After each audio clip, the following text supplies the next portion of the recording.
ছায়ার অতৃপ্তি। রিয়াজ একজন বিশ্ববিদ্যালয়ের অধ্যাপক, ইতিহাসের একজন বিশিষ্ট গবেষক।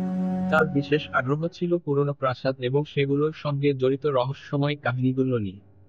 শহরের উপকণ্ঠে অবস্থিত একটি পরিত্যক্ত জমিদার বাড়ির প্রতি তিনি গভীরভাবে আকৃষ্ট হয়ে পড়েন। সেই বাড়িটি নিয়ে প্রচলিত ছিল এক ভয়ানক কাহিনী। 100 বছর আগে এক রাতে জমিদারের পুরো পরিবার রহস্যজনকভাবে মারা যায়। এরপর থেকে বাড়িটি পড়ে থাকে নির্জন, আর স্থানীয়রা বলে মাঝরাতে ছাদের ওপর কিছু অদ্ভুত ছায়া ঘুরে বেড়ায়।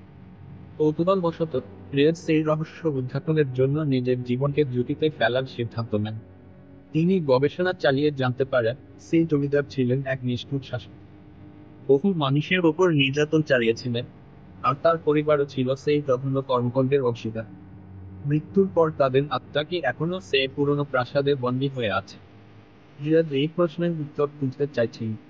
একদিন সাহস করে রিয়াজ সেই জমিদার বাড়িতে রাত কাটানোর সিদ্ধান্ত নেন। রাতের আধার যখন নিয়ে আসে তখন বাড়িটি যেন আরো বেশি অস্বাভাবিক হয়ে ওঠে।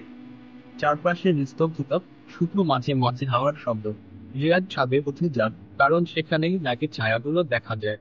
রাতের প্রগাঢ় অন্ধকারের মধ্যে তিনি দেখতে পেলেন ছাদের এক কোণে একটি অদ্ভুত ছায়া, যা ধীরে ধীরে তার দিকে এগিয়ে আসছে।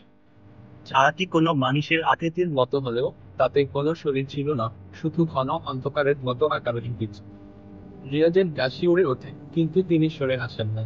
ছায়াটি তার ঠিক পাশে এসে দাঁড়ায়। শীতল বাতাসের ঝাপটায় রিয়াজ বুঝতে পারেন এটি সাধারণ কোনো ছায়া নয়। রিয়াজ দ্রুত বুঝতে পারেন এই ছায়া জমিদারের পরিবারের কোনো এক সদস্যের আত্মা। তাদের মৃত্যু হয়েছিল প্রবল অত্যাচারের শিকার হয়ে। এই আত্মার প্রতিশোধ চায়, কিন্তু কোনোভাবে সেটি সম্পূর্ণ করতে পারছে না। রিয়াজের মনে হয় সে এই রহস্য উন্মোচনের মাধ্যমে তাদের মুক্তি দিতে পারবে।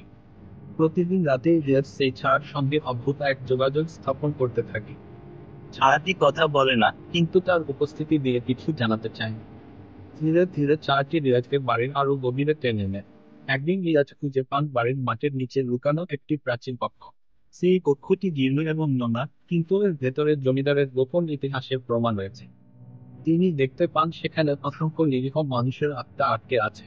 জমিদার তাদের ওপর নির্যাতন চালিয়ে হত্যা করেছিল, আর সেই আত্মাগুলো প্রতিশোধ নিতে চেয়েও সফল হতে পারেনি। রিয়াজ এক অজানা আতঙ্কের মধ্যে পড়ে যান।